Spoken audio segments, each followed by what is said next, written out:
Hola María Elena, ¿estamos aquí? Hola, qué bueno, ya también. Sí. Aquí está Conchita y Alma.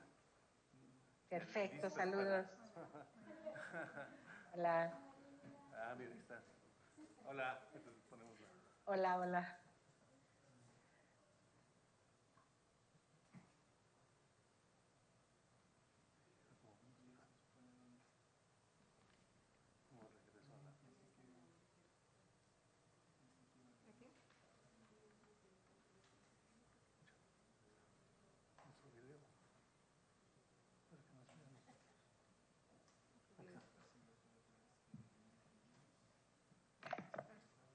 Bien. Ahora sí los veo. Sí, claro. Julietita es la que va Hola, Julieta. Hola, ¿Cómo estás? Bien, gracias. Pues qué gusto de verlos. Conchita. Hola, Conchita, ¿cómo estás? Allá en la otra esquina. Hola, Alma. Apenas vi la mano, pero me la imagino. Muy bien. En esta esquina, exactamente. Bueno, pues empezamos. Sí.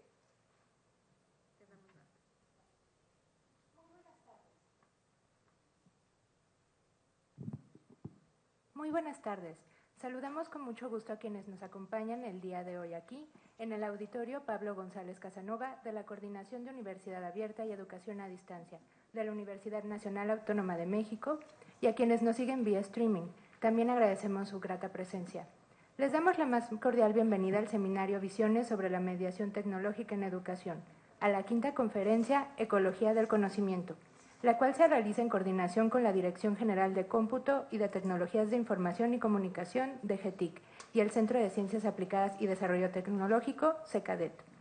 Les recordamos nuestra presencia en redes sociales, @svisiones, #svisiones, y pueden contactarnos vía mail comunidad.visiones@gmail.com.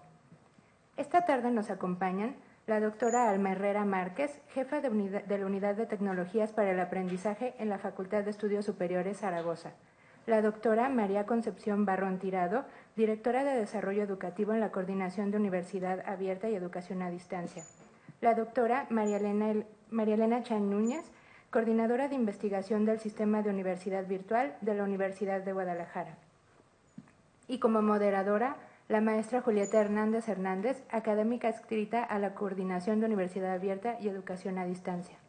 Por cuestiones de tiempo, daremos una muy breve semblanza de nuestros ponentes. Doctora Alma Herrera Márquez. Es doctora en Pedagogía de la Facultad de Filosofía y Letras de la UNAM, diplomada en Prospectiva de la Educación Superior, la Ciencia y la Tecnología, profesora titular B de tiempo completo definitivo PRIDE, nivel D, y miembro del Sistema Nacional de Investigadores. Actualmente es jefa de la Unidad de Tecnologías para el Aprendizaje en el Centro de Tecnologías para el Aprendizaje en la Facultad de Estudios Superiores Zaragoza. Doctora María Concepción Barrón Tirado.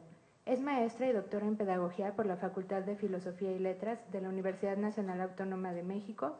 Se desempeña como investigadora titular del Instituto de Investigaciones sobre la Universidad y la Educación ISUE en la UNAM. Es miembro del Sistema Nacional de Investigadores nivel 2. Doctora María Elena Chan Núñez, profesora e investigadora de tiempo completo de la Universidad de Guadalajara. Realizó estudios de licenciatura en Pedagogía en la Universidad Intercontinental y de maestría en Comunicación y TESO. Obtuvo el diploma en estudios superiores especializados en educación a distancia a través del convenio UNAM París II.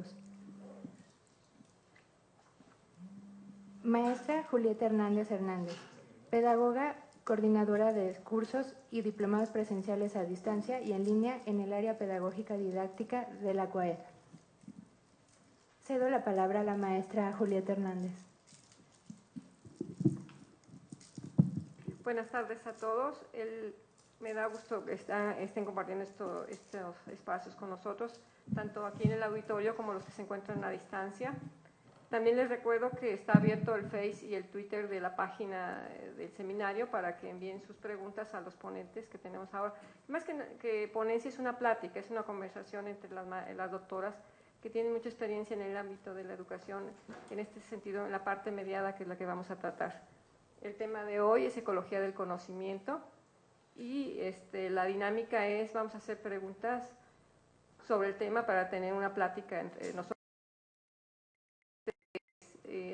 les invito a que si en el momento gustan hacer una pregunta sobre el tema que se está discutiendo, pues lo pueden hacer. O sea, no nos esperemos al final, sino en ese momento, para que se dé un diálogo con los presentes, que es la intención de aprovechar la riqueza de los ponentes que tenemos y ustedes, para compartir esta experiencia. Entonces, el primer... ¿por qué hablamos de ecología del conocimiento? Desde los 70, 60 se habla de una modificación o una necesidad de actualizar y de mejorar el proceso de enseñanza-aprendizaje.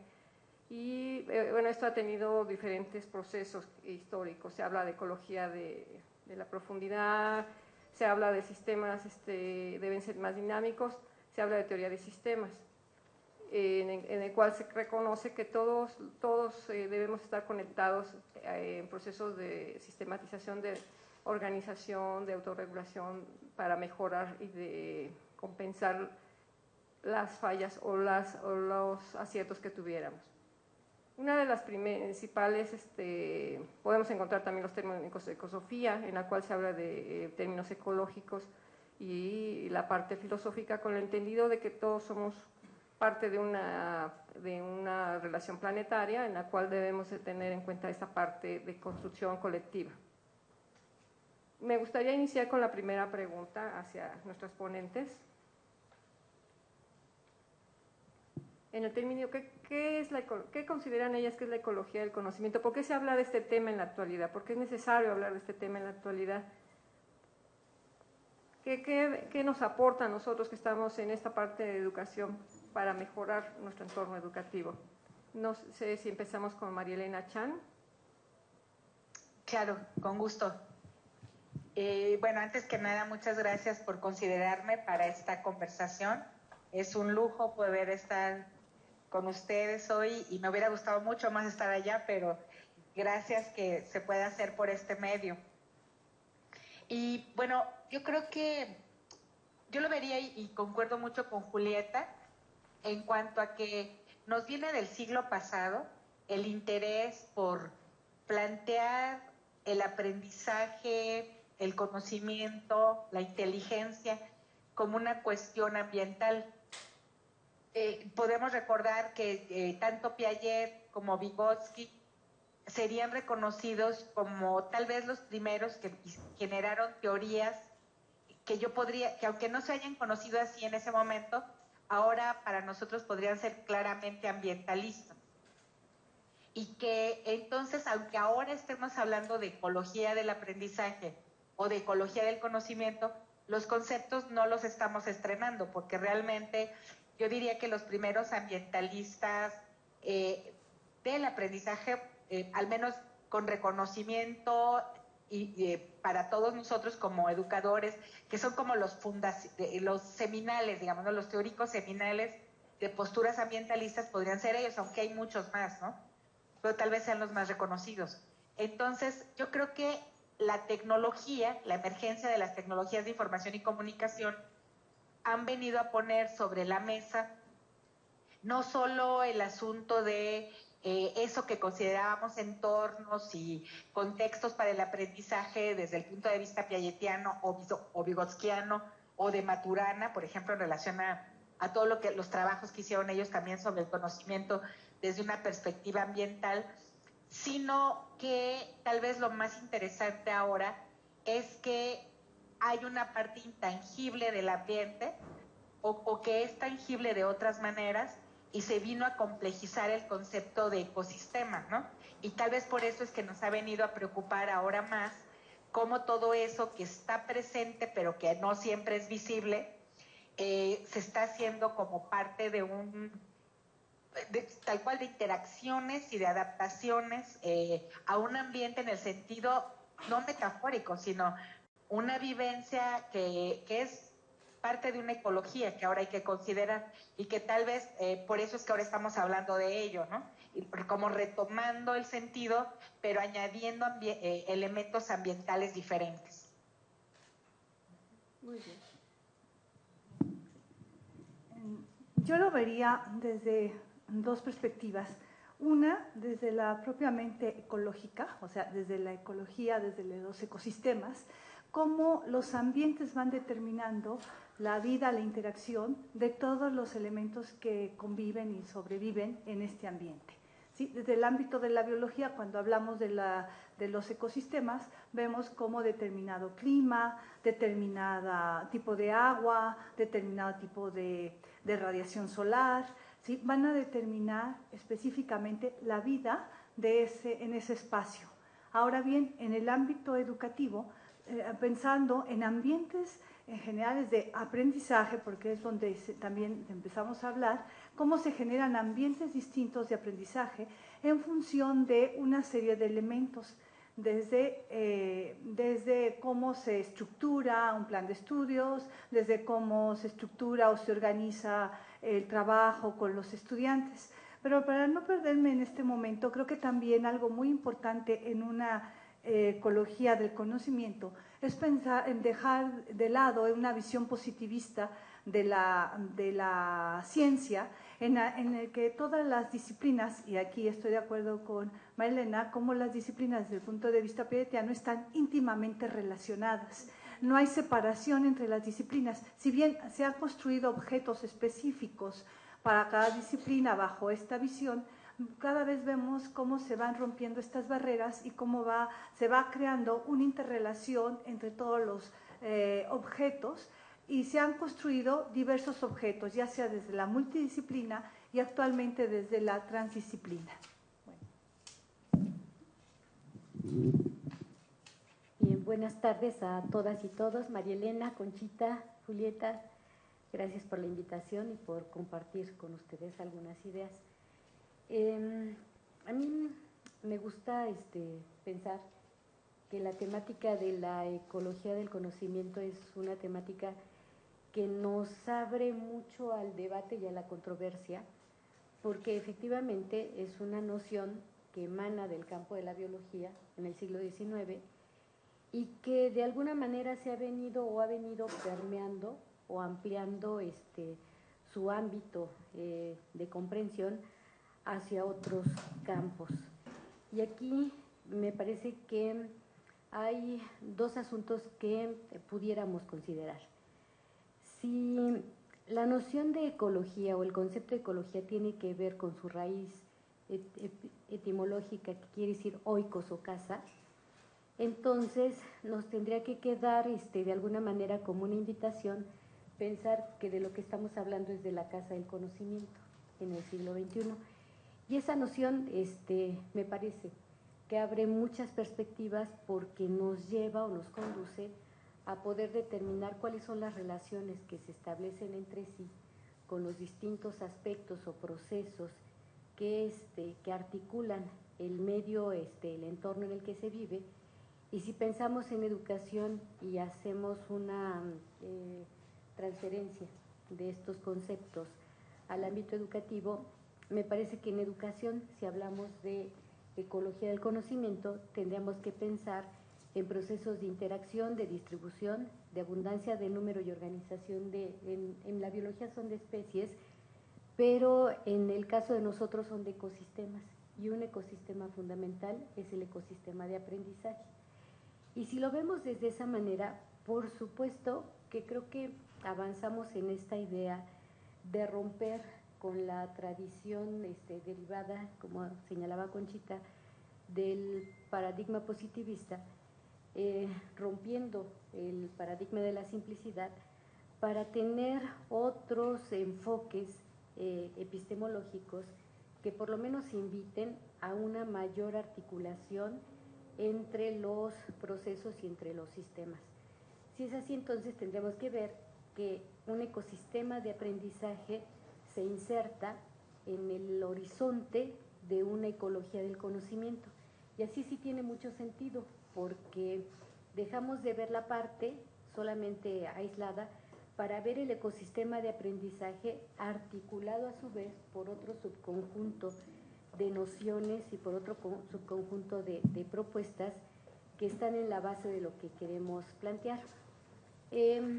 Yo estoy tratando de apegarme un poco más a lo que es la tradición epistemológica latinoamericana de las ecologías y me encanta en este planteamiento, en esta perspectiva, los planteamientos de Boaventura de Sousa Santos, que para empezar abre la ecología a partir de distintos planos o distintos niveles y empieza un debate, y me voy a tomar el atrevimiento de leérselos, textual de lo que publica en un libro que se llama La epistemología del sur, que dice: la ciencia posmoderna, al imbuirse de sentido común, no desprecia el conocimiento que produce tecnología, pero entiende que tal como el conocimiento se debe traducir en autoconocimiento, el desarrollo tecnológico debe traducirse en sabiduría de la vida.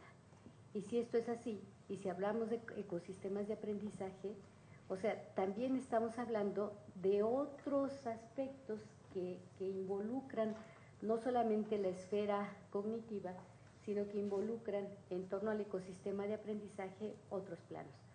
Para Boaventura de Sousa, por ejemplo, bajo esta perspectiva tendríamos que pensar al menos en 5 ecologías que se van entrelazando en torno a esta perspectiva epistemológica. La ecología de los saberes, en primer lugar, que de alguna manera nos plantea que no solamente hay un saber, que es el saber científico, sino que los saberes tradicionales, los saberes que emanan también de las propuestas tecnológicas, los saberes que no solamente son textuales, sino también tienen que ver con otro tipo de narrativas, forman parte de un sistema estrechamente articulado.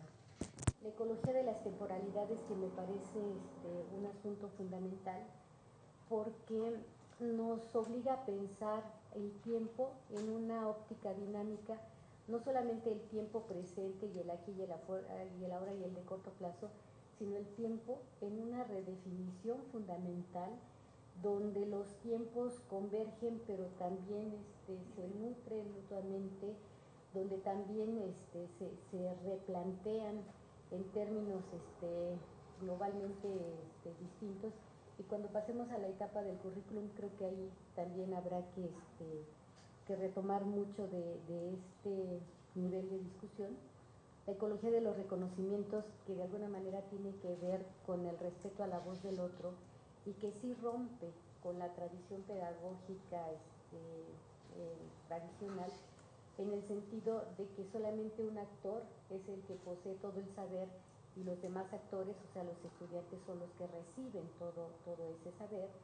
La ecología de las transescalas, que tiene que ver con esta posibilidad de pensar que desde lo global uno tiene un enfoque específico de lo local, pero que también lo local define y replantea la escala global de generación de conocimiento, y la ecología de las productividades, que también nos mete en el debate de que la forma como uno se articula con el entorno, con la producción, con la sociedad en su conjunto, también está diversificada en múltiples formas y con múltiples componentes que definen definitivamente una perspectiva heterogénea, una perspectiva diversa, flexible, pero que se nutre de todas estas posibilidades. Así que me parece que incluso la temática es súper interesante, porque no es solamente venir a hablar aquí desde cometiendo, creo, el error de un reduccionismo biológico al plantear una ecología del conocimiento, sino que la noción de ecología, en tanto que establece múltiples relaciones con distintos niveles, también nos obligan a darle una pensada al impacto que la tecnología tiene en esta dimensión, pero también a pensar que la ecología se puede traducir, si atendemos a lo que Boaventura de Sousa Santos nos plantea, a una epistemología del sur caracterizada por los reconocimientos que hay en otros ámbitos y en otras dimensiones de trabajo, que no son las de la ciencia hegemónica, que definitivamente definen una posición ante el conocimiento y sobre todo ante el aprendizaje.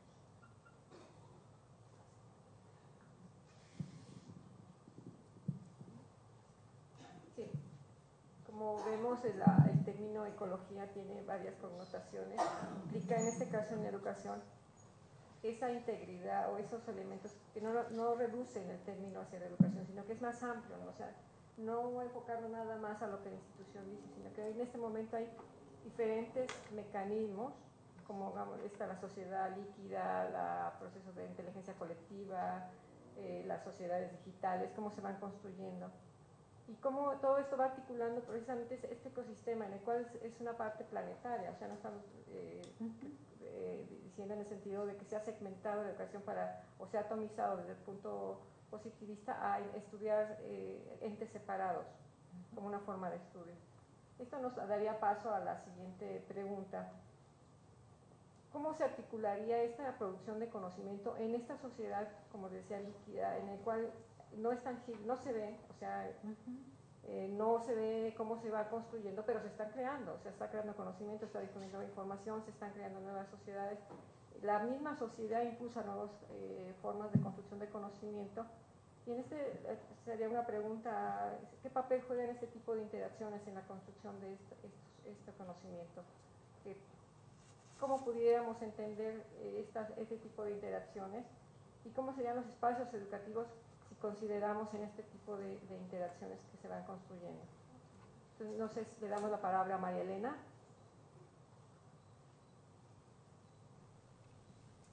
Sí, claro. Bueno, yo retomando esta idea de que estamos frente a un manejo del concepto de ecosistema que no es metafórico, ese sería un poco el punto desde el que yo quisiera abordarlo. El aula o la escuela, o como bien lo decías hace un momento, Julieta, en el sentido planetario, si yo pienso en el conocimiento como algo que está siendo producido en determinados puntos del planeta, digamos, que es distribuido de determinada manera, al que ciertos sectores tienen acceso, claro que lo que se produce, las interacciones que se producen entre la gente, tienen que ver con no solo el volumen del conocimiento, sino la calidad, el uso, y todo eso viene dándole sentido a lo que le llamamos sociedad del conocimiento. O sea, no todos lo usan de la misma manera, no todos lo producen, no todos acceden, y los roles que se juegan, si lo pensamos en términos escolares, tienen que ver con lo mismo. ¿Hasta dónde abrimos o cerramos los entornos del aprendizaje y los insumos informativos y la forma como la gente produce algo con esos insumos informativos? Tiene que ver con la posición que se juega en el ecosistema, ¿no?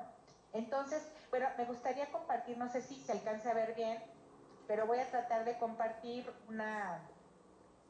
la pantalla, si me permite, nada más para mostrar una lámina.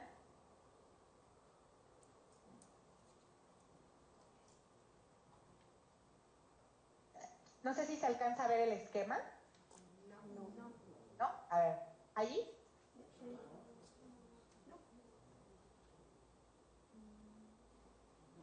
A ver, ahí está. Yo plantearía que en el centro de un ecosistema de conocimiento hay lo que le llamaríamos, y esto lo han dicho otros autores, por supuesto, como una red de conversaciones productivas. A veces esas conversaciones productivas pueden ser entre pocos, nos estamos refiriendo tal vez a un grupo muy cerrado, o a veces pueden ser comunidades de interés planetarias, ¿no? Que están compartiendo sus saberes, sus ideas, y tienen conversaciones acerca de temas de interés global, o no. O sea, a lo que voy es que el tamaño de estos grupos de interacción podría ser muy variable, y su grado de influencia también muy variable. El ecosistema se conforma entonces por este pequeño núcleo, digamos, en el que hay redes de conversación, y alrededor las ideas se publican, se archivan, se sistematizan, y tienen o no, digamos, accesibilidad, o dan accesibilidad a muchas más personas, de modo que las redes de ideas se amplían o se extienden de acuerdo a estas redes de distribución. Finalmente, alrededor de todo eso están los sistemas computacionales como tales, ¿no? lo que le da soporte a toda esta red, a todo este ecosistema, finalmente sí son aparatos, aplicaciones, software, todo lo que hace que los sistemas, desde las conversaciones productivas, pasando por la organización de las ideas a través de bases de datos, etcétera, hasta lo que son los sistemas de redes como los conocemos, con todo el aparataje que le conocemos de infraestructura, haría lo que le llamamos como el ecosistema total, ¿no? Ahora, ¿quién accede a qué? Porque las conversaciones productivas que reconocemos, pues son las que toman mayor visibilidad. Que no es lo mismo la gente que discute en el MIT y que hacen algún tipo de planteamiento masivo y que llevan su saber, digamos, a ser aprendido por miles y miles de sujetos en el globo, que quienes tienen una conversación productiva privada y que comparten a lo mejor a través de correos electrónicos o incluso en papel algún tipo de idea que a veces no trasciende planetariamente. O sea, estos estiramientos y constricciones tienen que ver con cómo estamos aprendiendo a que nuestras ideas viajan, se comparten, se expanden, se posicionan, y la fuerza que tomamos en un ecosistema total tiene que ver con el modo como somos enseñados, digamos, o como hemos aprendido a visualizarnos. Quienes somos seguidores de otros, lectores de otros, referenciadores de otros, o quienes empiezan a tomar un sentido de posicionamiento muy de acuerdo con lo que decía Alma en relación a estas psicologías de Sousa, en el sentido de que el posicionamiento en el mundo ahora tiene que ver con las ideas que se publican, se comparten, y estas conversaciones que se tienen y se expanden para los intereses de quién, ¿no? Entonces, bueno, yo lo dejaría un poco así, el planteamiento siempre.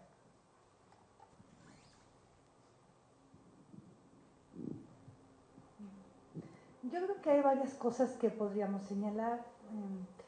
Yo me iría más en este momento en una reflexión en cuanto a cómo se selecciona, cómo se organiza, cómo se distribuye el conocimiento socialmente reconocido. Creo que esto es algo que nos lleva también a profundizar desde otras perspectivas. Sin embargo, también hay que señalar que en esta época el acceso a la información es pública, o sea, gracias a esta posibilidad de las tecnologías de la información, cada vez más tenemos un mayor número o tenemos acceso a una información amplia. Ahora bien, ¿cómo organizar o cómo se ha organizado esta información y hacia qué espacios se está dirigiendo y cómo los distintos sujetos están interactuando en estos espacios? Pero todo depende de determinados proyectos. Si bien hablamos en general de una ecología del conocimiento, sabemos, hay una serie de conocimientos que se producen en distintos lugares, en distintos espacios, se transmiten, se distribuyen a través de las redes. Pero ahora bien, realmente las instituciones educativas, ¿cuáles son aquellos conocimientos que privilegian, con los cuales se están trabajando? Y entonces podemos empezar a hablar de otros elementos. También por profesiones, por niveles, en fin, hacia quién va dirigido, hacia qué auditorios, hacia qué población, ¿no? Pues yo creo que podríamos acercarnos de distintas maneras. No obstante, creo que sí es importante reconocer la importancia que se tiene en este momento, ¿sí?, en cuanto a cómo hay una mayor interacción entre la población, entre los distintos sujetos de distintas partes del mundo. Y se pueden debatir y se puede discutir una problemática específica en distintos espacios, lo que también nos posibilita tener otros puntos de vista. Y esto va ampliando nuestros horizontes. Ahora bien, ¿cómo trabajarlo desde las instituciones escolares? Que cada vez más está en contra de una visión de que hay un solo lugar, una escuela, una institución, pero no podemos dejar de reconocer que también las instituciones escolares tienen esta tarea de promover una serie de conocimientos para que los estudiantes puedan formarse. Bien. Bueno, yo quiero confiarles que Cuando el concepto de sociedad del conocimiento se produce, se genera, sobre todo por la UNESCO, yo estaba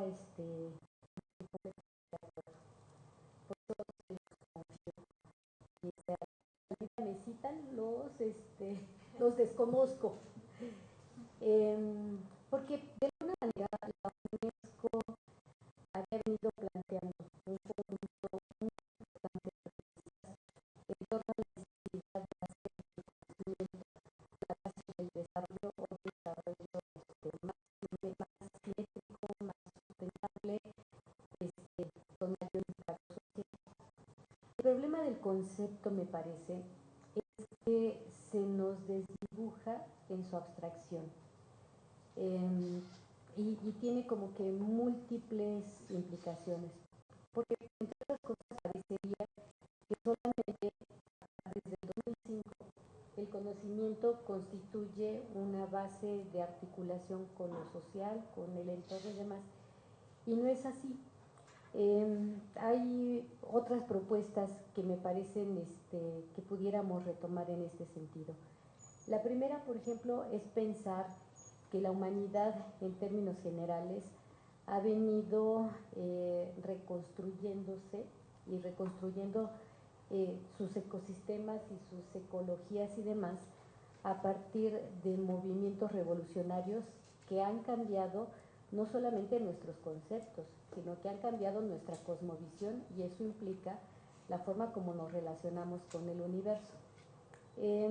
Muchos autores por lo menos reconocen tres grandes revoluciones: la del Neolítico, que cambió sustancialmente la relación del ser humano con el entorno; la revolución industrial, que también nos introdujo un cambio paradigmático profundo en la forma como asumimos la tecnología; y hoy en el siglo XXI se habla de la revolución de la inteligencia, no pensando, por ejemplo, en que vamos a tener así como que chips o dispositivos, aunque ya hay cybers, o sea, así que nos hagan más inteligentes, sino la revolución de la inteligencia en términos de la capacidad humana para diseñar, para reconstruir, para transformar el entorno a partir de este potencial que tenemos en esta perspectiva.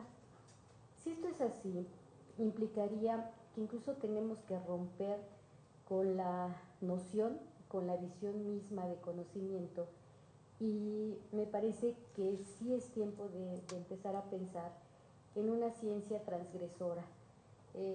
Hasta ahorita lo que tenemos es una ciencia que mejora el entorno, las condiciones, porque además son nuestras premisas como que fundamentales, ¿no? Asumimos que entre más conocimiento tengamos, entre más información podamos acceder, en esa misma medida parecería que vamos a tener la capacidad de generar un entorno diferente, y por eso le apostamos a la educación superior. Pero me parece que no basta si el concepto de ciencia, y de ahí que creo que pudiéramos tomar un poco de distancia con la noción de sociedad del conocimiento como tal, o sea, si no pensamos que el conocimiento también debe de tener una característica distinta, porque para que esta revolución de la inteligencia se dé, el modelo de ciencia que debemos o que pudiéramos impulsar es un modelo de ciencia transgresora. ¿Qué implica esto? Implica, por ejemplo, la redefinición del espacio público como una nueva ágora, donde convergen múltiples perspectivas de desarrollo, y además no una ágora física, sino una ágora que es el ciberespacio, que permite el reconocimiento de saberes múltiples, y de ahí es la importancia de lo que Sousa plantea en esta ecología donde la convergencia de saberes, de perspectivas del tiempo, de reconocimientos, de modelos de productividad, etcétera, también marcan una pauta distinta de articulación. Implica, por ejemplo, pensar que la ciencia o que el conocimiento como tal no pueden generarse fuera del contexto en el que se produce, porque es en este sentido, o implica en este sentido, por ejemplo, de los criterios que evalúan el conocimiento científico, que están basados en criterios de verdad científica, a pensar en otro tipo de criterios que evalúen el conocimiento científico, que tienen mucho que ver con la robustez social del conocimiento que se produce y con la necesidad de tener fronteras muy permeables entre las instituciones educativas con la sociedad, de tal forma que, si estamos de acuerdo en esta visión, implicaría que una ciencia transgresora es una ciencia y una sociedad transgresora son ámbitos, son niveles, son entidades, digamos, que tienen un nivel de interlocución mucho más estrecha y cercana, de tal forma que en espacios como este, en lugar de invitar a los expertos en una temática definida, pudiéramos estar invitando a los sectores sociales o de la producción a que nos digan aquí qué tipo de conocimiento, qué tipo de investigación, qué tipo de información se requiere para que puedan solucionar o para que se solucionen los problemas. Hasta ahorita hablamos de sociedad del conocimiento, pero seguimos siendo nosotros, los académicos, los científicos, los que pensamos y establecemos las prioridades de lo que se tiene que investigar, de lo que se tiene que aprender, de lo que se tiene que conocer, y cuando mucho tratamos de formar en contexto. Pero poco hemos avanzado en el sentido de tener una sociedad transgresora que entre a las aulas universitarias y que nos diga qué cosas tenemos que investigar, qué cosas tenemos que aprender, qué cosas tienen que estar incorporados en los planes de estudio, en los procesos formativos, que de alguna manera den cuenta de una naturaleza del conocimiento diferente. Y si es así, me parece que hoy en el siglo XXI sí estaríamos en condiciones de pensar en un conocimiento socialmente robusto y pertinente, en tanto que hay una comunicación bidireccional de las instituciones a la sociedad, pero que regresa de la sociedad a las instituciones y que nos permite o que nos tiene que llevar a redefinir el espacio público sobre el cual se genera, se construye, se le da sentido, se le da contenido específico al conocimiento que debiéramos producir. Porque de otra manera me parece que es muy difícil, o sea, venir y plantear o hablar en estos términos si mantenemos en términos generales un ethos de trabajo que desconoce la complejidad, que desconoce la incertidumbre y sobre todo que desconoce las otras voces que tienen que definir un nuevo contenido a esta ágora, que me gusta pensarlo así como este ciberespacio, como este espacio público donde convergemos todos y donde todos definimos hacia dónde el conocimiento y hacia dónde la información. Sí, solamente quiero agregar, de acuerdo con esas críticas, Alma, yo recuerdo muy bien tus trabajos, en esa época estábamos en la misma orientación. Sí, sobre todo que se tiene que romper con esa visión homogénea y homogeneizante, sociedad del conocimiento, una sola sociedad y un solo conocimiento validado. Tenemos que pensar en sociedades de conocimientos, donde coexisten diversos conocimientos, no solamente los reconocidos por la ciencia, ¿no? Así sino también aquellos saberes, incluso Aldena Pigros habla de los saberes socialmente productivos, que también se generan en distintos espacios con la finalidad de poder incorporarse en las instituciones educativas y romper con estas visiones homogeneizantes de la educación y de la formación, ¿no? Sí. Sí, antes de pasar a la siguiente pregunta, no sé si alguien de los académicos, de las personas que quisiera hacer una pregunta. Como les decía, este es un diálogo, o sea, nos interesa conversar con ustedes también. No sé si alguno, o seguimos con la plática. Ok, vayan haciendo sus preguntas. Yo retomaría, me saltaría a otra pregunta,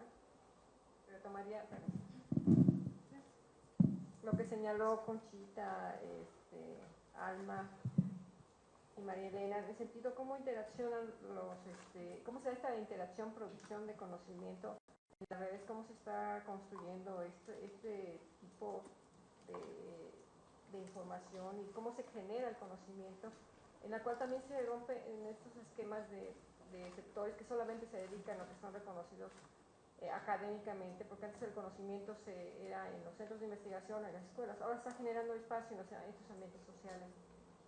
También tiene mucho que ver con esta cultura digital en el sentido de que el conocimiento se va construyendo en ámbitos fuera de la escuela, de los espacios y en múltiples escenarios.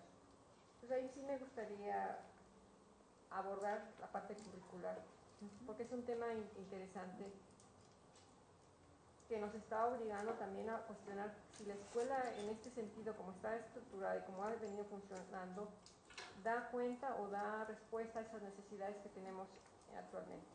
Entonces, con este cambio social, con este tipo de conocimiento y estos procesos deformativos que tenemos, y quiénes son los que dicen qué conocimientos deberían enseñarse y cómo debería de ser la escuela. Entonces, ¿cómo sería el currículo en este contexto y hasta dónde deberíamos de ir para formar esta formación curricular? María Elena, te damos la palabra. No te escuchamos, María Elena. ¿Sí se escucha? Ya, ahora sí. Ok. Yo creo que aquí partiría como de dos cuestiones. Por un lado, cuando estamos desde una perspectiva ecosistémica, observando el fenómeno, digamos, de la producción de conocimiento y de cómo se distribuye, etcétera, estamos viendo que hay un rol específico que las instituciones educativas juegan y que es parte de esa sociedad de conocimiento, o de las sociedades de conocimiento, estando de acuerdo con Conchita, como lo plantea, que ya está ahí, o sea, ya es una función que se está jugando. No hay, creo yo, si lo vemos desde la lógica de la actuación, de lo que ahora sucede, la función que se está jugando tal vez puede ser la de la legitimación, la certificación, la repetición o la producción de un conocimiento dentro de lo que son los campos profesionales, digamos, pero que justamente como esto se empieza a mover y cada vez más las profesiones y las ocupaciones se alimentan más de afuera hacia adentro, digamos, de la escuela que de la escuela hacia afuera, el rol que se está jugando ya está, y puede ser tal vez que estemos empezando a reducirnos a una lógica de evaluación y certificaciones y de organización de un mapa, digamos, de una trayectoria, porque eso es lo que hemos sabido hacer por siempre, ¿no? Históricamente. Y que ese desplazamiento que se empieza a sentir, las instituciones todavía ni lo acabamos de notar, cuando las tendencias ya nos están diciendo que primero la gente está optando por no entrar a la universidad o por salirse o por complementar lo que está aprendiendo, y que probablemente el reconocimiento de lo que hemos sido, si lo vemos en este sentido ecosistémico, y nos planteamos ese tipo de relaciones que se dan por las interacciones y la adaptación usando conceptos ecosistémicos, tal vez aquí lo que nos movería es a pensar si nuestras comunidades han sido lo suficientemente abiertas para generar intercambios con esas otras entidades externas para el punto de hacernos mutuamente necesarios, o si por estar cerrados y estarnos, digamos, como solamente consumiendo entre pares, y aquí abriría yo el espectro a, no se trata de decir redes interinstitucionales en las que todos estamos compartiendo entre colegas, digamos, cuerpos académicos, equipos de investigación. Cuando se habla de redes de investigación, somos los mismos con los mismos, ¿no? Y entonces el problema es que esos sistemas, desde una perspectiva ecosistémica pura, digamos, tenderían a su muerte, porque finalmente solo te consumes entre sí. Y creo que eso, percibo que está en concordancia con lo que han dicho tanto Alma como Conchita, en el sentido de que hay otros saberes que si no se incluyen y si no los haces interactuar, los sistemas tenderían a cerrarse y eventualmente, insisto, a consumirse a sí mismos y acabar, ¿no? creo que esa implosión, digamos, que de pronto se anuncia y que es la visión fatídica de las instituciones educativas, sobre todo las de nivel superior, que cada vez se cuestionan muchos factores, y no es nuevo, esto viene más de atrás, es histórico, de cómo en la medida en que el sistema pensemos por ejemplo en los indicadores de evaluación, si nos evaluamos por cuánto producimos de publicaciones, cuántos cuerpos académicos tenemos, cuántos ya llegaron al SNI 3 o somos consolidados, bueno, pues toda esa numeralia tiene que ver solo con lo que el sistema refleja, no con sus interacciones hacia afuera, ¿no? Entonces yo creo que empezar a manejar otro tipo de indicadores más ecosistémicos tendría que ver con qué se produce en el conocimiento, con quién se está interactuando y para producir qué tipo de impactos. Y entonces estaríamos, por ejemplo, ante una cuestión como que, vamos a decir, por ejemplo, los pedagogos.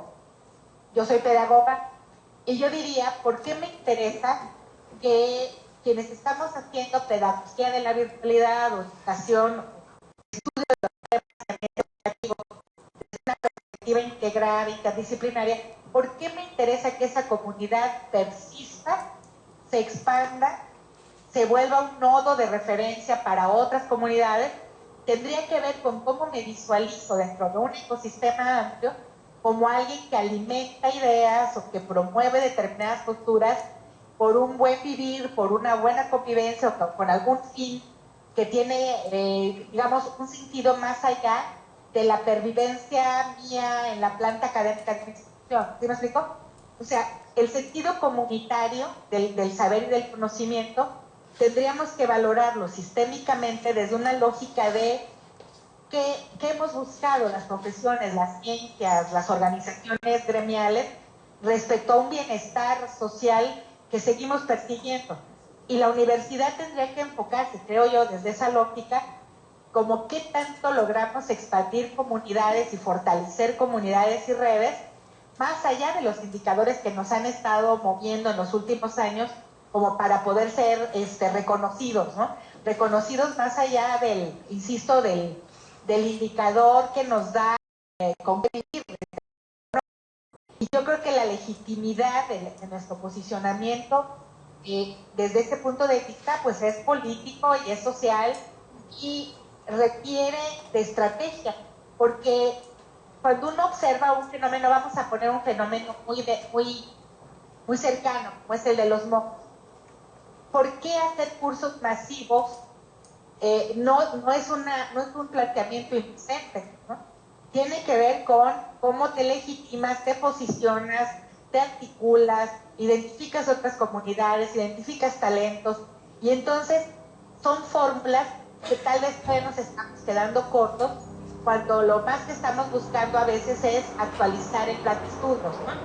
Yo creo que estamos cortos cuando identificamos que tenemos ciertos problemas con la manera como estamos generando el currículum, ¿no? Yo lo vería, cómo nos posicionamos como comunidades de conocimiento que queremos un currículum para tener comunidades más grandes, o sea, porque por eso es un problema gremial, creo yo. No sé, yo dejaría esto así como una de las primeras ideas sobre eso.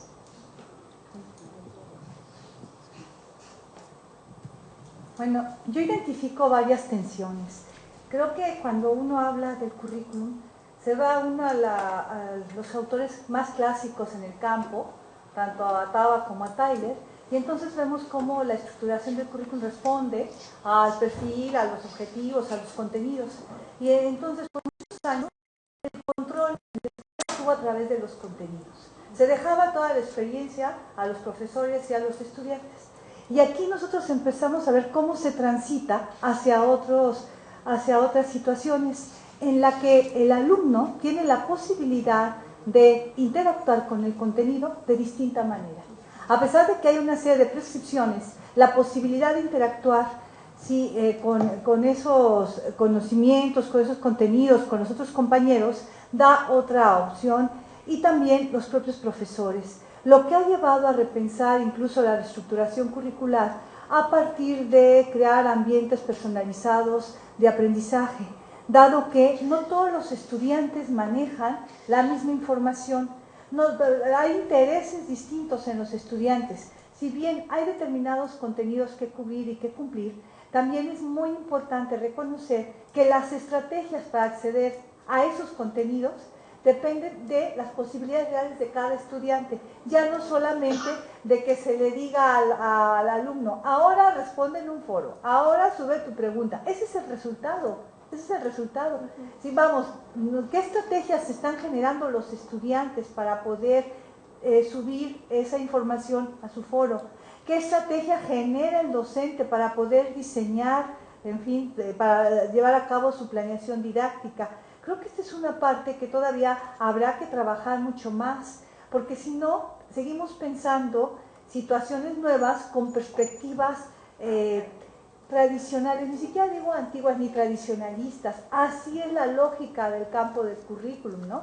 Nos estamos enfrentando a estas nuevas tensiones en el sentido de que tenemos que reconocer incluso el papel de los profesores y de los estudiantes en un papel de agentes educativos, no solamente de sujetos del currículum, de agentes en el sentido de que llevan a cabo procesos de deliberación, de discusión, de análisis.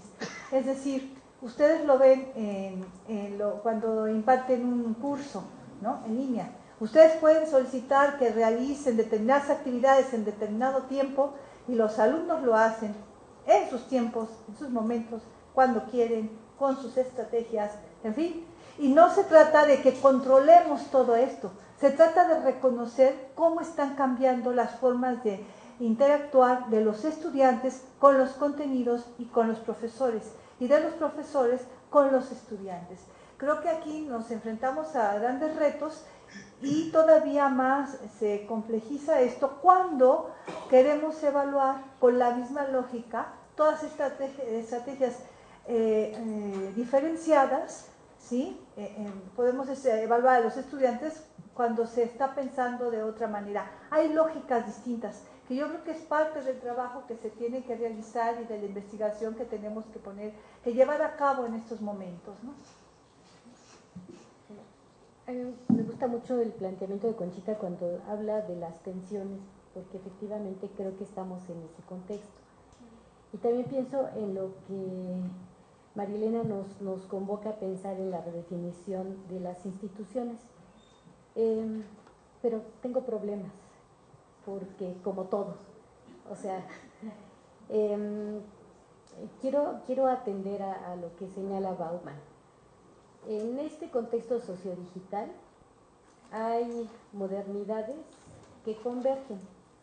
Las instituciones como las conocemos, el currículum, se ubican, se insertan en el marco de la modernidad sólida, es decir, una modernidad perfectamente bien estructurada, perfectamente bien delineada, con funciones, con definiciones concretas, con perspectivas muy definidas y con funciones que tienen que ver en la construcción de esta sociedad. El currículum, como lo hemos conocido, forma parte de esta modernidad sólida, porque el currículum, en su definición más amplia, es un proyecto, digamos, que regula lo que se aprende, que lo organiza y que lo estructura, y además que lo regula a partir de tiempos, de horarios y de una secuencia hasta ahorita única, a pesar de que digamos que somos flexibles.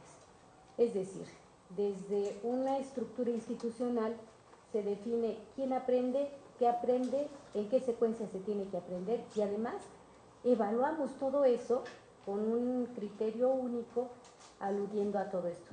Y eso estaba bien, estaba excelente hasta la modernidad sólida, ¿no?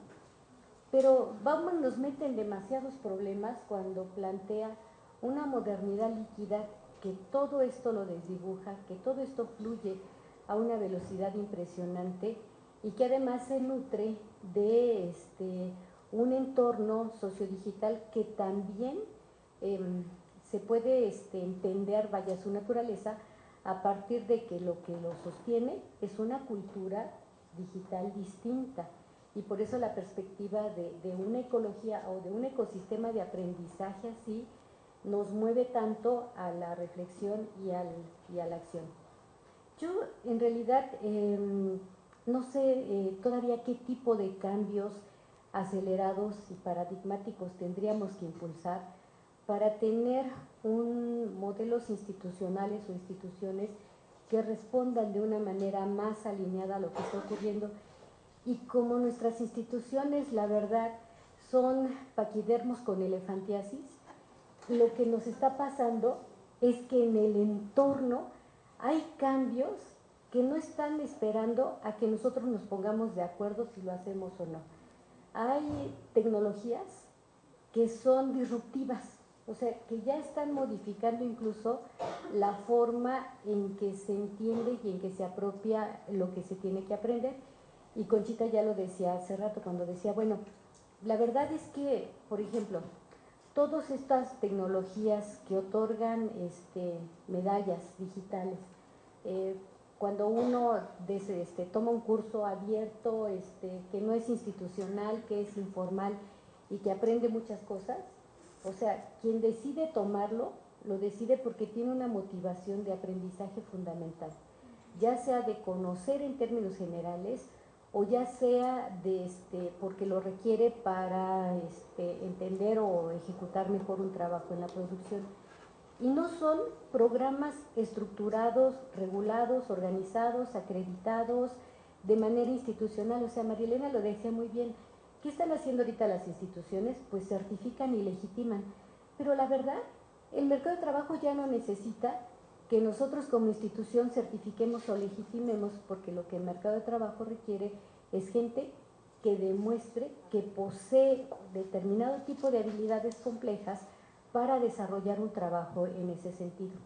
Y creo que lo que nos ponemos de acuerdo, incluso hasta se está trastocando conceptos tan básicos para nosotros como la unidad con la que medimos el aprendizaje, que es una unidad administrativa que se denomina crédito, que señala que hay 2 créditos por cada hora teórica y 1 crédito por cada hora práctica. Yo digo, en un contexto de modernidad líquida, ¿qué es eso? O sea, es como si pensáramos que el único espacio para aprender es el salón de clases y que las únicas horas en las que uno aprende son las horas que uno destina a hacer una lectura o a desarrollar una práctica. Si las cosas son así, me parece que o las instituciones nos aceleramos para poder entender de mejor manera las tensiones a las que estamos enfrentados, o damos un salto en otra dirección, porque tengo la impresión de que muchos jóvenes no van a la universidad no porque no quieran aprender o no quieran estudiar, sino porque la universidad es un camino largo y tortuoso que en realidad muchas veces está desalineado con el contexto. Y lo que no podemos olvidar es esta tensión que hay entre 2 modernidades que convergen. Me gusta verlo como una jarra de agua con hielos. O sea, los hielos son las instituciones de la modernidad sólida y el agua es el contexto en el que se mueven. Y si observamos una jarra con hielos después de 5 horas, los hielos cada vez empiezan a flotar más y empiezan a perder su forma en un desdibujamiento que se da con el entorno. Ahí yo me pregunto, o sea, y es una pregunta pensando en el 2030 o 2050, o sea, para el 2050, bueno, ustedes que están más jóvenes, estarán hablando de currículum, o sea, todavía estaremos discutiendo acerca de cuál es el currículum, si el currículum como concepto en su noción tiene que ver con la forma que organizamos y regulamos los aprendizajes, o empezaremos a hablar de otras perspectivas que lo que hagan es poner al centro, entonces sí, un ecosistema de aprendizaje que tiene como base no un conjunto de lineamientos administrativos que informan o que legitiman al mercado de trabajo o a la sociedad lo que supuestamente ya aprendimos y que pues en el fondo me parece están respondiendo a una realidad distinta. Las tecnologías, sobre todo estas disruptivas, estas tecnologías estratégicas que están impactando a la educación superior, nos están poniendo verdaderamente contra la pared porque lo mejor que estamos haciendo es tratar de innovar la trayectoria, la tendencia, y no a romper con esa trayectoria o con esa tendencia. Y tenemos en el entorno un conjunto de situaciones, de problemas, de planteamientos, de cuestionamientos, para los cuales creo que como academia no estamos trabajando. O sea, no tenemos un proyecto que nos diga qué universidad para el siglo XXI, salvo la universidad que proyectamos, la que viene desde acá y que mejora en el tiempo y que innova algunas cosas. Pero no tenemos un modelo institucional que se alinee a un contexto de modernidad líquida que nos tensiona y que nos está replanteando la forma en que pretendemos aprender y en que pretendemos educar.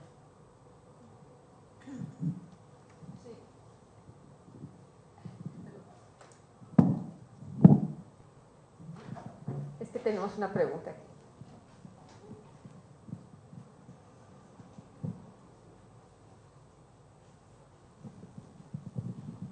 Bueno, muchas gracias. Pues como siempre es un placer escucharlas a las tres.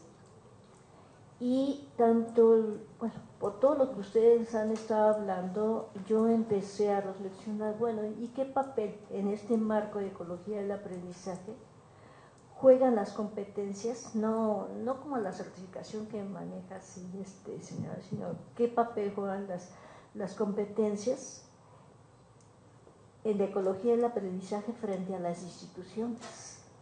O sea, porque en esa rigidez finalmente no está reconociendo aquellos saberes que por su cuenta pueden comprobar los estudiantes y que son de otra manera.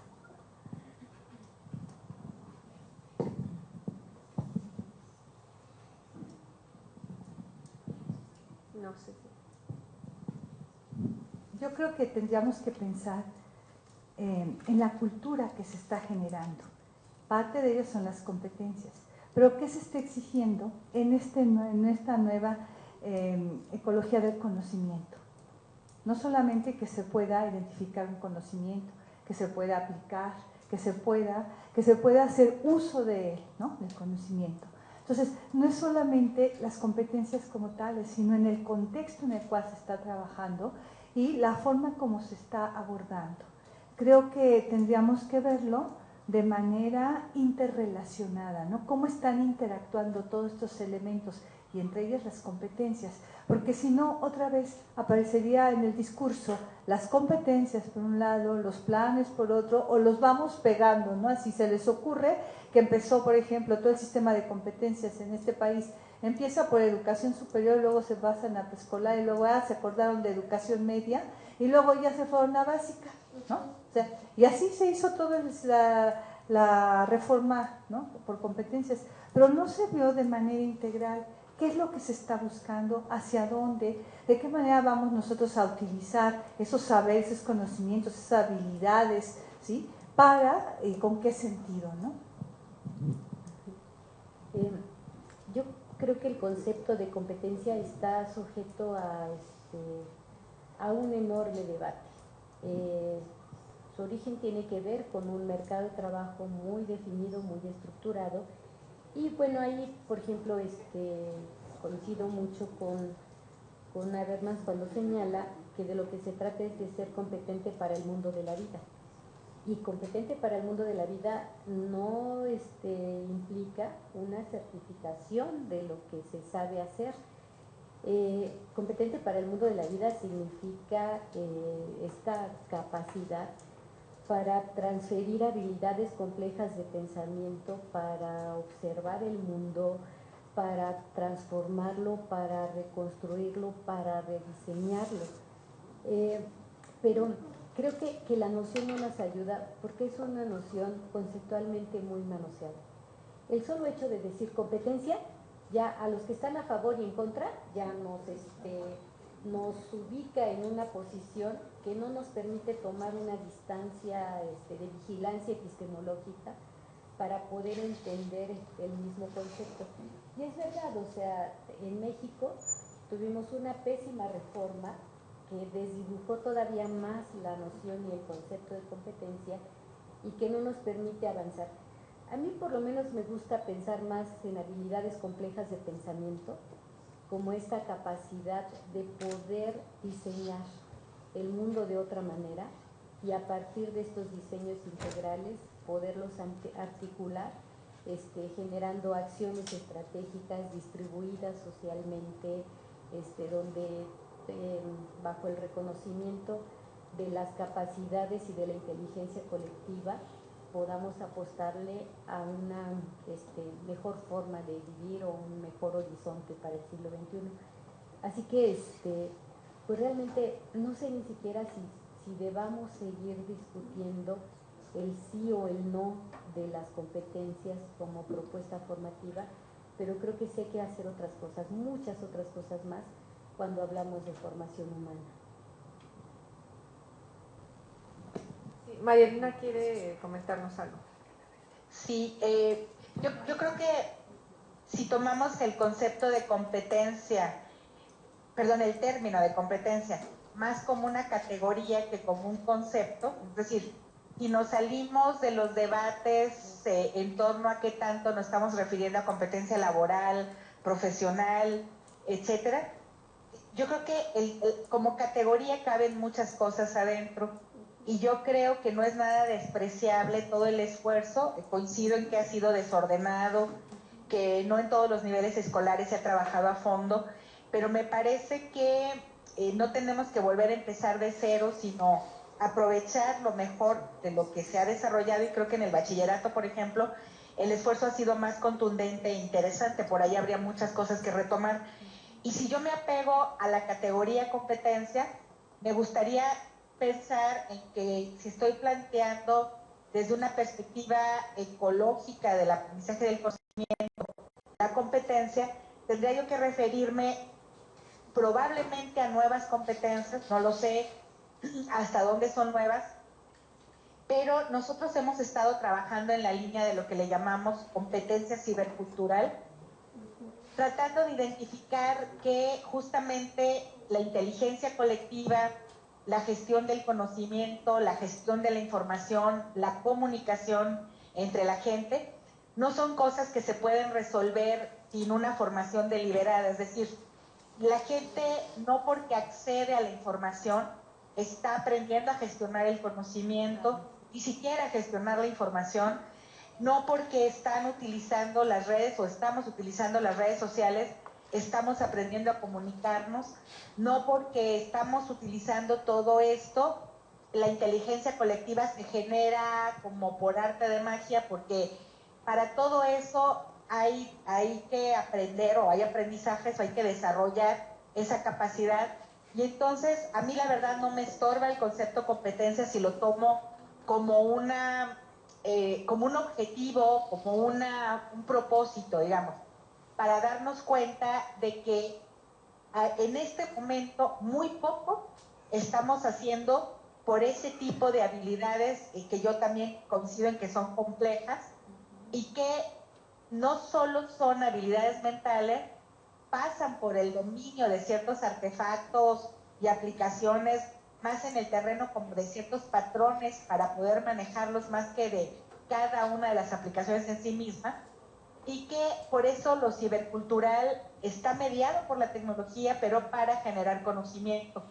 Entonces, siento yo que en la escuela estamos desaprovechando, particularmente en el bachillerato y en la universidad, la oportunidad que tenemos de que los individuos aprendan a desarrollar otras cosas. Hay un montón de ejemplos, pero yo digo, por ejemplo, cuando se deja trabajo en equipo y sabemos que la gente resuelve el trabajo en equipo repartiéndose parte de la tarea y pegándola, estamos desaprovechando todo lo que tiene que ver con la competencia justamente de comunicación y colaboración, utilizando entornos y herramientas exprofeso, y que entonces dejamos pasar de largo el que hay ámbitos y gremios en los que eso nos están llevando a la delantera, pero por mucho. Yo pensaría, por ejemplo, que en el campo de la computación la gente resuelve problemas a través de foros internacionales y se comunica y pueden interactuar con efectividad, y por eso el campo avanza mucho también, y que en otros gremios no aprovechamos ese tipo de sinergias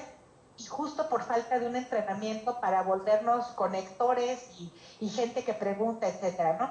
Entonces, yo creo que son competencias que hay que empezar a introducir y yo no sé si a eso le llamamos, yo creo que sigue siendo un planteamiento curricular, pero que la responsabilidad en torno a la manera de generar esas trayectorias empieza a cambiar o debería empezar a cambiar y que entonces en las instituciones tenemos mucho que decir si nos apuramos a aprenderlo también nosotros de cómo generar comunidades de colaboración, estas comunidades de práctica verdaderamente mediadas por tecnologías propias de las profesiones, etcétera, pero que sí creo yo que más que estorbar, el concepto competencia podría resignificarse, ¿no? En ese sentido.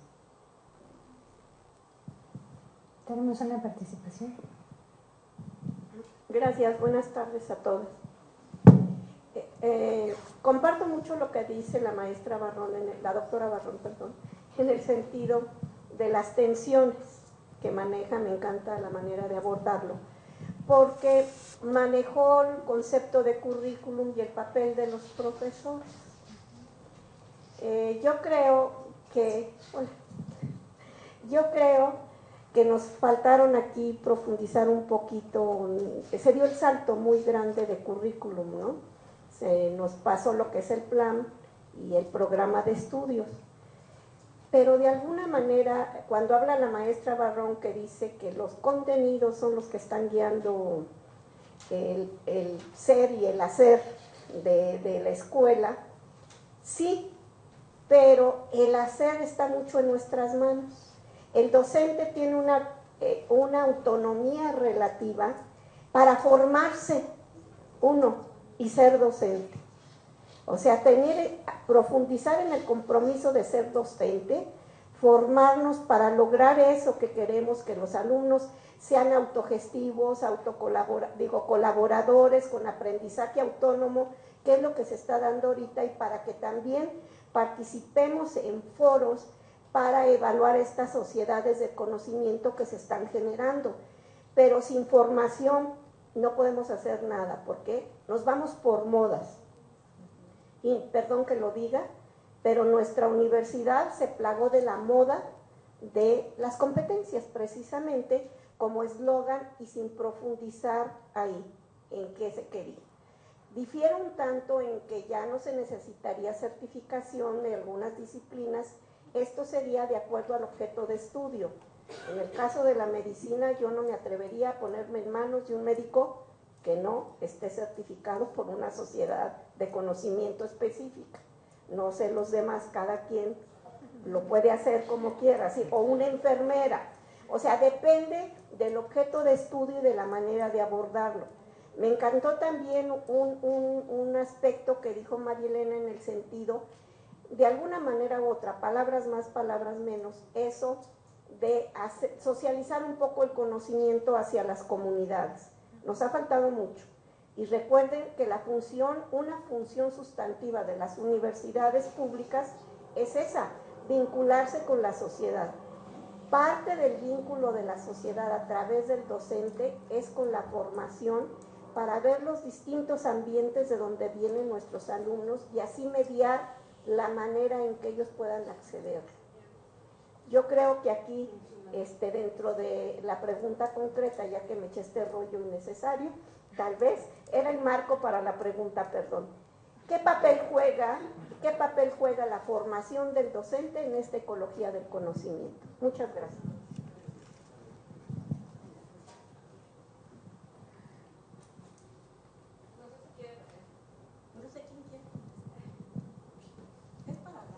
Es para las tres, María Elena, y no sé si quieres contestar tú primero.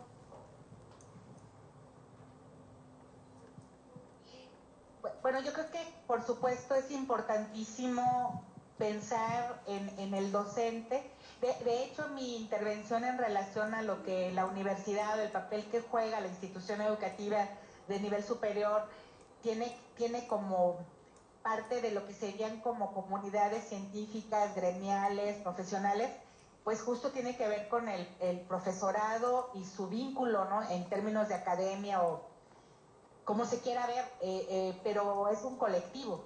Y yo quiero suponer que los lazos de esos colectivos tendrían que ser suficientemente fuertes como para tomar una posición frente a la realidad y decir, ¿por qué nos interesa seguir formando ingenieros o médicos o administradores con determinadas visiones acerca de la realidad y de la sociedad?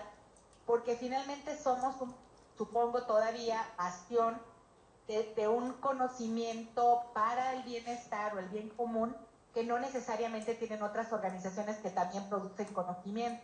O sea, el tipo de conocimiento que se produce en una universidad debería ser lo suficientemente crítico y anticipatorio y deberíamos seguir teniendo una intención de formar más allá del empleo y de lo que digamos, los sectores productivos requieren, porque a veces me parece que el hecho de que la gente aprenda afuera y que nos mueva el tapete en ese sentido, nos dejará un poco mudos, como si no tuviéramos nosotros que decir y qué posicionar y por qué seguir planteando contenidos y estructura, etcétera. O sea, lo quiero ver como más allá de un plan de estudios en el que nos interesa que la gente se certifique, como una propuesta real de hacer comunidad para defender o posicionar ciertos intereses científicos, artísticos, culturales o de algún tipo, ¿no?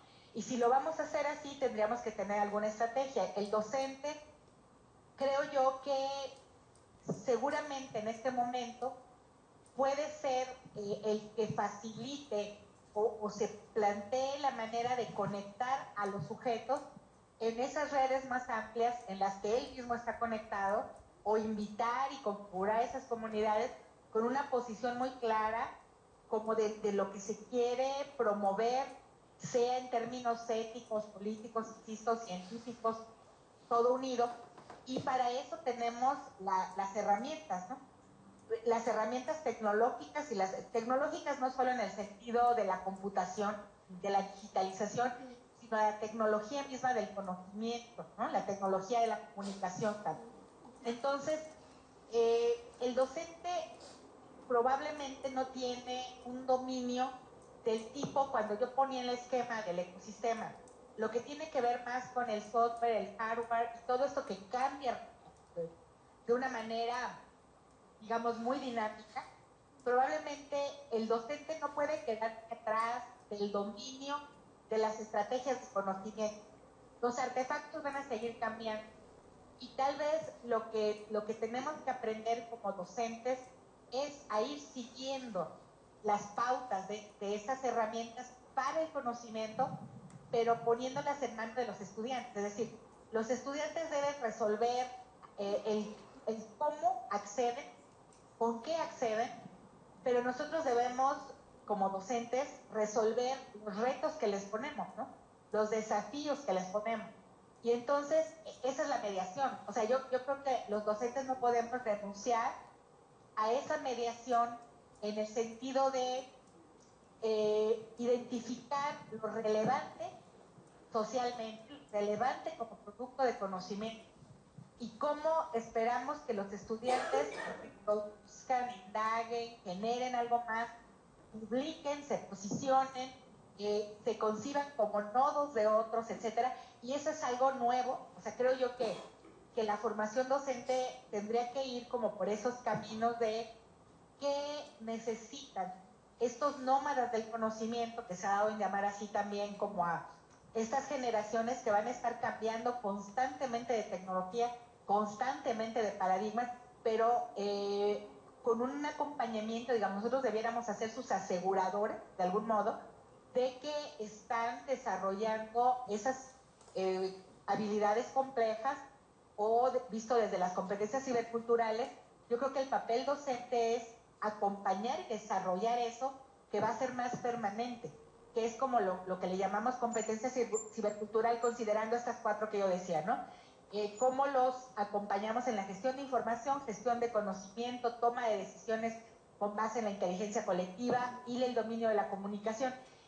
Si esas 4 cosas aún no son parte de nuestro acervo, digamos, o de lo que nosotros dominamos como mediación docente, yo creo que tenemos que ir hacia allá, ¿no? O sea, cómo desarrollar esas habilidades en los otros. Y yo creo que eso lo hemos sabido hacer por mucho tiempo, pero no con las herramientas que tenemos ahora. Tal vez lo que necesitamos es movernos a soltarnos y hacernos como socios de ese dominio junto con los estudiantes. Tal vez ahí hay un cambio, ¿no? Que no es sutil.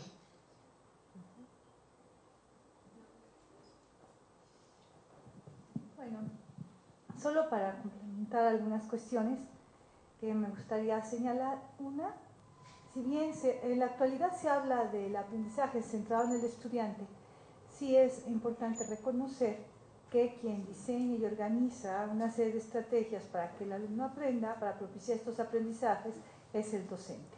Y la preocupación por la formación de los docentes se ha dado ya desde hace varios años. En un sentido amplio podríamos decir que estamos hablando de un proceso de que el docente es quien le toca poner en marcha un proyecto formativo.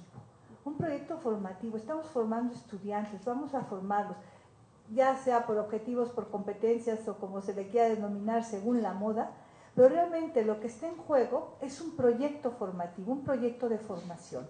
Por lo tanto, el docente tiene que actualizarse, debe de hacer una serie de cursos, en fin. No quiero caer otra vez en todo lo que el docente debe de saber hacer, todas las competencias que cada autor determina. Actualmente tenemos las de la UNESCO, ¿no? También tenemos las competencias del docente del siglo XXI.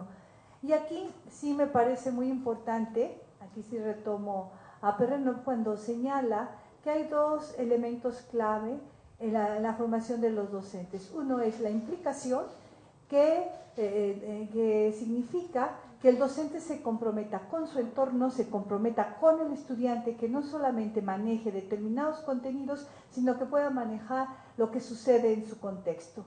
Y por el otro lado es una visión crítica y creativa del contenido. Si no solamente es criticar lo que se está haciendo, sino buscar estrategias creativas para apoyar al estudiante, ¿sí?, en su formación.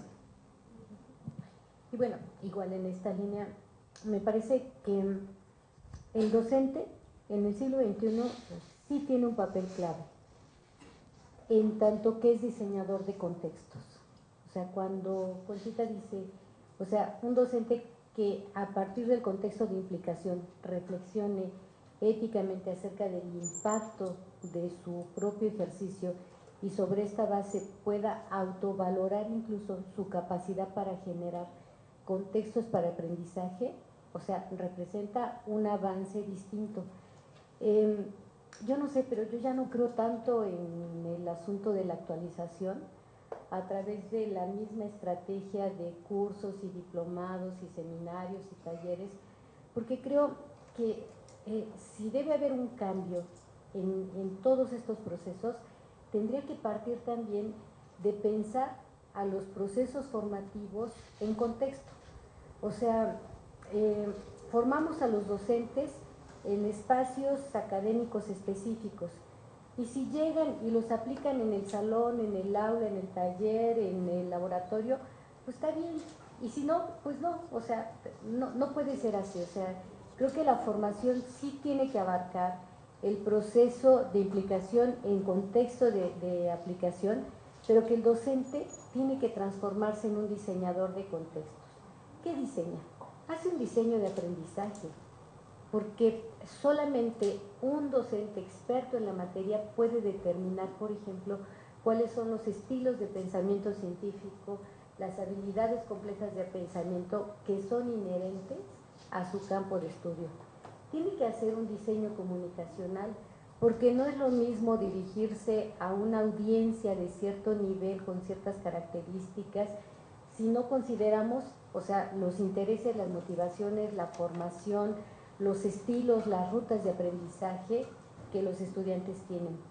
Tiene que hacer también un docente un diseño pedagógico, contemplando este conjunto de factores. Tiene que diseñar experiencias de aprendizaje que promuevan procesos de autogestión de aprendizaje, pero también de autogestión emocional, de tal forma que una persona formada bajo este esquema no solamente pueda buscar, organizar, seleccionar y usar críticamente la información, sino también esté preparado para esto que hoy se denomina el aprendizaje creador y que implica una forma distinta de generar y de potenciar el aprendizaje. A mí me gusta pensar que en este siglo el docente, al ser un factor clave de todo este proceso, tiene que constituirse en un diseñador de contextos y contextos presenciales y contextos de aprendizaje a distancia que redefinan el contenido y el sentido mismo del proceso de formación.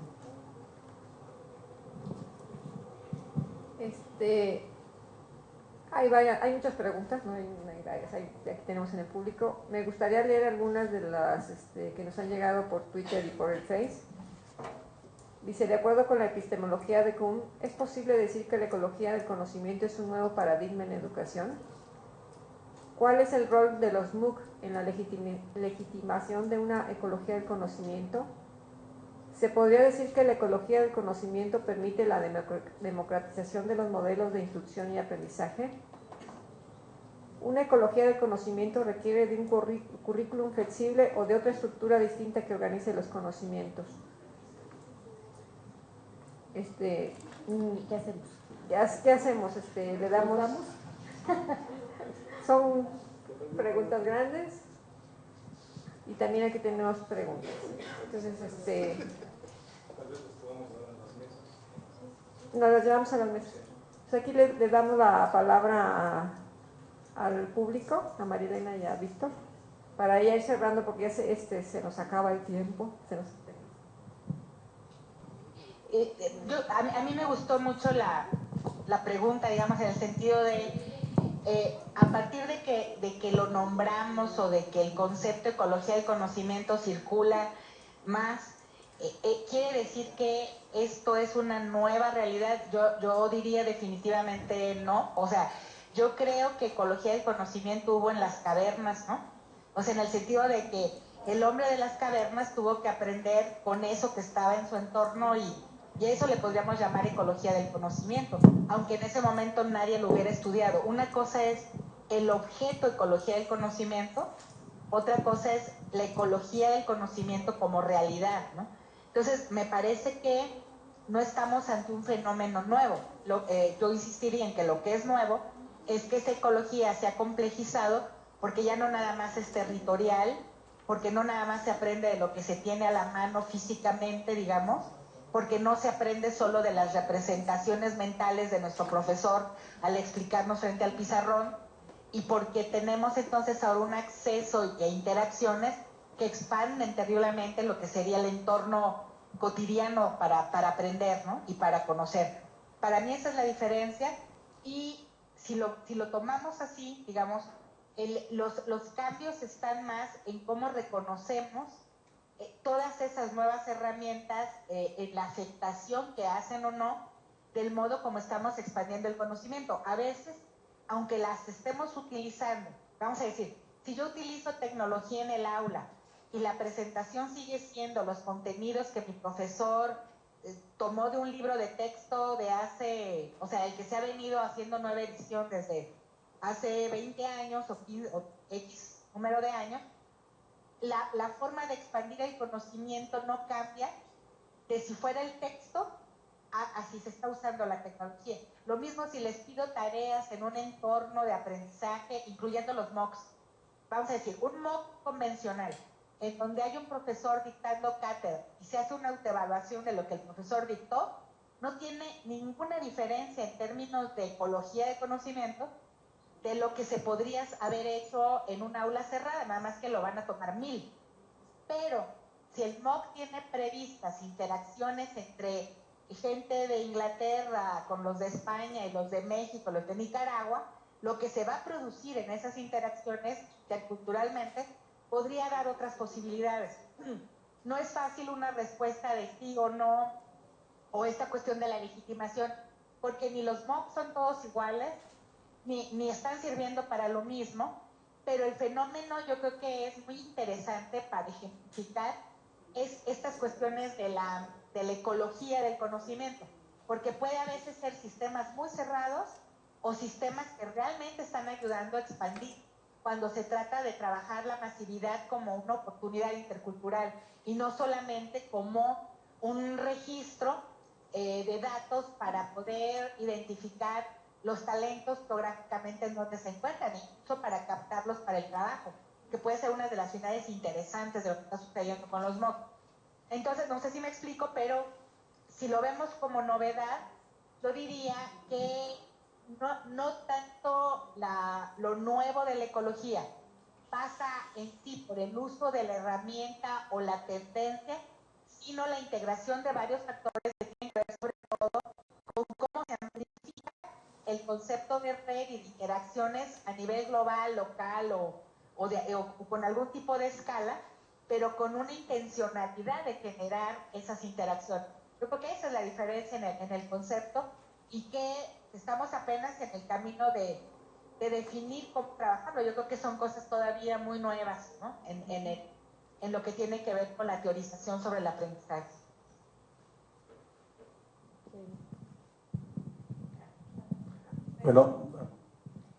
Bueno, es que quería comentar un asunto que me parece tiene que ver con esto. El concepto de ecología del conocimiento nos pone frente al reconocer o a refrescar la idea de que hay sistemas cerrados y de que hay sistemas abiertos. Y los MOOC, o sea, no son otra cosa sino un sistema abierto que pone a disposición el aprendizaje de múltiples formas sin que se regule por las reglas de un sistema cerrado que es un sistema institucional. Y creo que ahí las posibilidades son enormes porque nos obliga a pensar a lo educativo como un ecosistema abierto que tiene, bueno, otras implicaciones, otras interacciones, otras formas de distribución social también de ese saber que no han sido generalmente reconocidas por el sistema cerrado de una institución en un momento determinado. Y un poco pensando en las preguntas y en lo que en los desafíos que nos imponen, a mí me parece que llámese como se llame, currículum, plan de estudios, sistema abierto, formación humana, etcétera, las instituciones sí tendríamos mucho que aportar si le damos una repensada a la forma en que estamos articulándonos a un sistema abierto, que es un sistema de acceso libre a la información y al conocimiento y que no pasa por las normas estrictas de regulación y normatividad que las instituciones imponen en esta lógica de modernidad cerrada. ¿Qué me parece que pudiéramos pensar? Creo que es fundamental que las instituciones nos enfoquemos más a la apropiación de lenguajes simbólicos, con un contenido nuclear muy básico, con un contenido nuclear muy específico, que sería, digamos, lo que estaría o lo que haría uniforme o lo único uniforme de un determinado proceso formativo. Y aquí, por ejemplo, recuerdo cuando el trivium y el quadrivium, o sea, había 3 lenguajes simbólicos que la educación formaba y que abandonamos con el tiempo. Y yo creo que valdría la pena echarle una pensada. La lógica, la gramática y la dialéctica, todas son formas de pensamiento. Si la formación universitaria fortaleciera la lógica, la gramática y la dialéctica, podríamos pensar dinámicamente, podríamos pensar la realidad en el entorno de complejidad y de incertidumbre, y además tendríamos la capacidad para transmitirlo tanto por escrito como oralmente en una defensa articulada y coherente de lo que estamos señalando. ¿Qué otros aspectos? Tendremos que pensar que, lo asumamos o no, las tecnologías nos están planteando por lo menos una triangulación de 3 aspectos que están en lo concreto, vaya, que hoy día forman parte de la vida cotidiana, sobre todo de los jóvenes. Tenemos tecnologías que son mucho más sensibles, incluso aunque nos preocupe o lo cuestionemos, por supuesto que las tecnologías que hoy disponemos son tecnologías que también impactan la parte sensorial, o sea, no solamente es información, no solamente es conocimiento, sino tienen sensores, los objetos, que también incluso pueden tener hasta la capacidad ya de empezar a anticipar los estados de ánimo, de humor de los participantes en un proceso determinado. Tenemos tecnologías que promueven más intimidad con la misma tecnología y que lo vemos concretamente cuando todos los que estamos en esta sala, creo que no hay uno que no traiga un teléfono celular, es decir, un dispositivo móvil pegado prácticamente al cuerpo, del cual incluso depende nuestro estado emocional tranquilo o agitado si nos olvidamos de ello. Y tenemos tecnologías que también nos abren la posibilidad de procesos formativos de mayor inmersión. La realidad aumentada, la realidad virtual, o sea, son formas ya en las que la tecnología se concreta también en procesos de aprendizaje. Hay ejes que me parece que son transversales en esta educación del siglo XXI y que tampoco deberían de ser, o sea, debe haber otros, pero por lo menos de manera inicial me parece que toda la formación universitaria y de educación media superior y demás debería de tener un sólido eje informático, porque la verdadera revolución del siglo XXI no está en el hardware, sino está en el software, y el software está muy lejos de que lo hayamos desarrollado como tal y que constituya verdaderamente un replanteamiento de la forma de entender la realidad. Debería de haber un eje ético. Parece historia del siglo XIX, pero no es así, porque hoy como nunca el desdibujamiento que las reformas educativas en todos los niveles han generado nos ha dejado muy lejos de la permanente reflexión ética acerca de las decisiones que tomamos y de las cosas que tenemos que hacer. Y también debería de haber un eje transversal vinculado a la literatura, porque ¿de dónde queremos sacar esta perspectiva de aprendizaje creador, de innovación imaginaria mental, si dejamos a la literatura como una materia optativa o como un objeto de estudio que es analizado por un pequeño grupo de expertos en este tema? En cuanto a los procesos sociodigitales, me parece que en esta reflexión de diseñar otros contextos pudiéramos pensar al menos tres, porque en esos tres radica mucho de la fuerza del cambio en la cultura del siglo XXI. Uno es la accesibilidad, en tanto que tenemos que entender que la información y el conocimiento es hoy día abierta. Tenemos universidades como el MIT, como Harvard, como Stanford, cuyos cursos, si no los quieres legitimar, certificar y tener una constancia, son abiertos, o sea, y no son MOOC, o sea, son sus cursos regulares que están puestos a distancia y que si el único objetivo que tú pretendes es aprender cualquier cosa, son cursos de la más alta calidad educativa que favorecen una forma distinta de entender el aprendizaje y la realidad.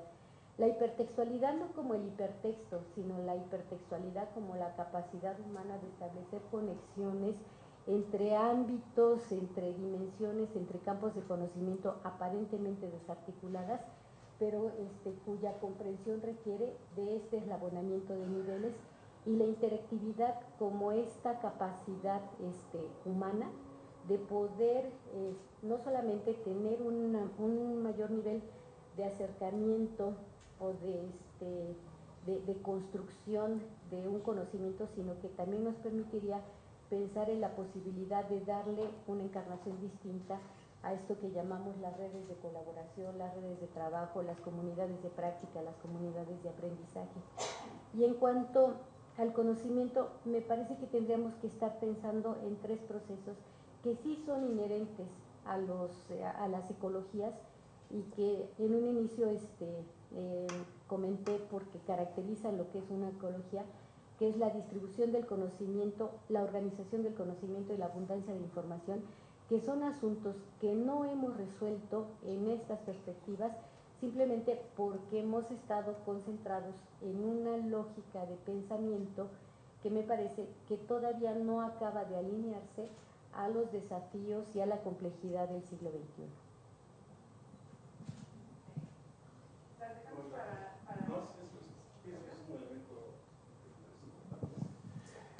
Partiendo precisamente de esta concepción de las sociedades sólidas a las líquidas, como que de repente, o sea, es como meter el mundo en estos espacios sólidos.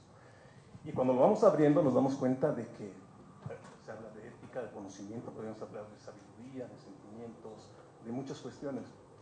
Yo creo que la forma que lo estamos abordando tradicional es a partir de una disciplina y generalmente como de la simplicidad.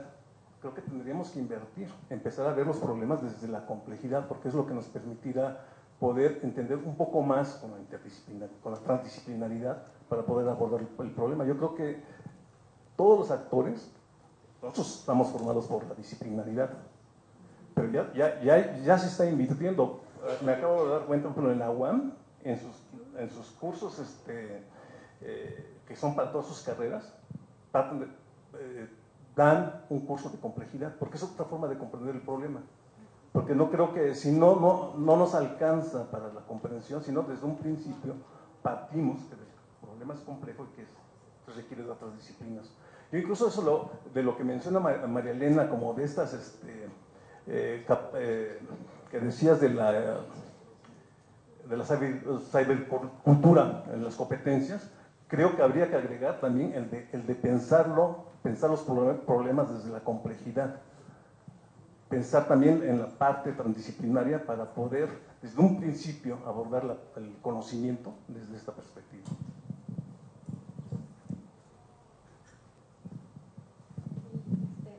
Les preguntamos allá, María Elena.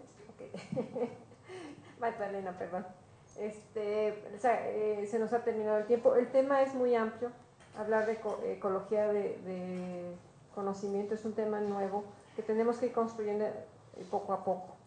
Pero también, o sea, me refiero poco a poco, pero no tardarnos tanto, porque la dinámica de la construcción de conocimiento está generando muchos cambios que afectan a las instituciones. No sé si quisieras decir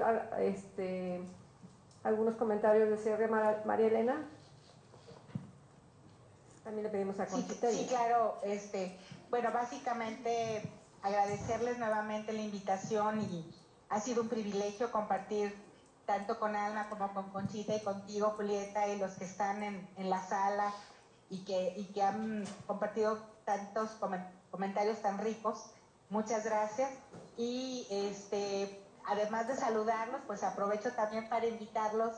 Va a haber un espacio para este seminario dentro del Encuentro Internacional de Educación a Distancia que se celebra en Guadalajara, junto con la Feria Internacional del Libro, o en el mismo tiempo, para los que quieran asistir. Todavía hay tiempo, aunque las ponencias se cerraron justo el fin de semana, el viernes.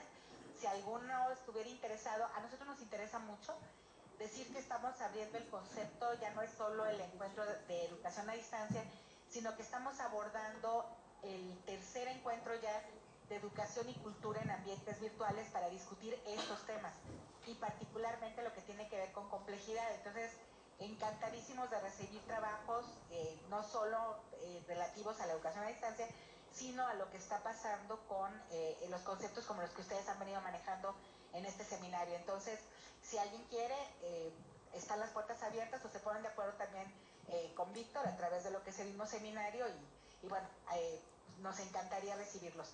Yo con eso me despido y nada más diciéndoles que me ha enriquecido mucho este diálogo y pues que ojalá que tengamos, bueno, yo tenga oportunidad de estar con ustedes en alguna otra ocasión, porque creo que están avanzando mucho en este tipo de planteamientos. Muchas gracias. Pues sí, yo también quisiera agradecerles la invitación para poder compartir el día de hoy con mis colegas, con todos ustedes. Y recordaba, cuando los estaba escuchando, recordaba un texto de don Pablo Latapí que decía que el gran reto es construir la paideia del siglo XXI.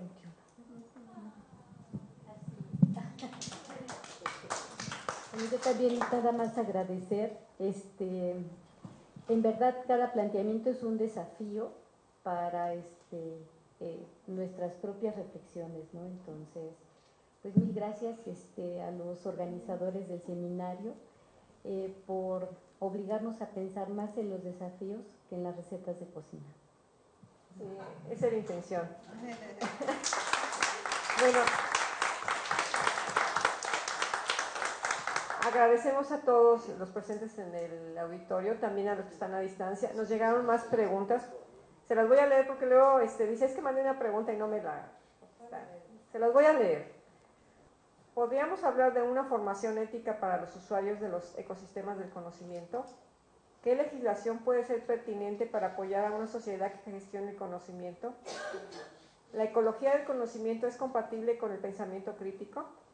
Estas son preguntas que nos llegaron por Twitter. Agradecemos también la asistencia a los que están a través de Facebook y de Twitter y por video streaming que nos hayan acompañado. Los invitamos a la siguiente sesión que va a ser en noviembre. Es el foro, o sea, va a ser un foro. Nosotros les hacemos llegar la invitación para que nos acompañen en los resultados del seminario. ¿Vale? En noviembre hay 2 sesiones, una al principio y otra. Hay 2 sesiones, una es una conferencia a principio, segundo lunes de noviembre, y a finales de noviembre va a ser el foro. Agradecemos todos su participación y que nos hayan acompañado. Buenas noches.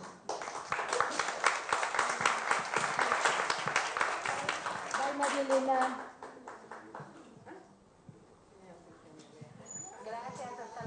Agradecemos su presencia y pasaremos al anexo en DGTIC para continuar con las actividades. Gracias. Buenas noches. Dale, gracias. Hasta luego. Gusto en verlos. Nos vemos.